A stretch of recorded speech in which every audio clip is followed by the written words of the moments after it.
कर्म तो स्वयं ही अपना फल भी है पार्थ, परंतु यदि तुम समाज कल्याण के कार्य में स्वयं अपना हित मिला लोगे तो तुम्हारा वो कर्म अशुद्ध और अशुभ हो जाएगा।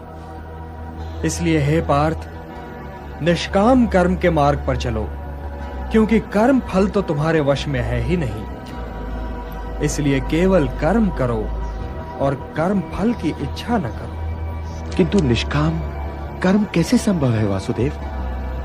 फल का ज्ञान ही तो कर्म करवाता है, और यदि दृष्टि फल से ही हट जाए तो कोई कर्म करेगा ही क्यों? कोई कर्म इसलिए करेगा पार्थ कि कर्म के बिना तो जीवन संभव ही नहीं।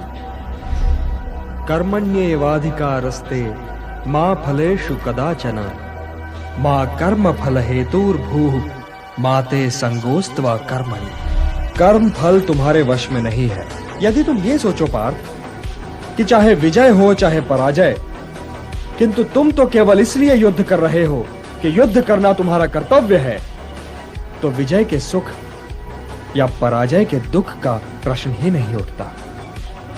और जो न विजय से सुखी हो और न पराजय से दुखी, वही स्थित प्रज्ञ है।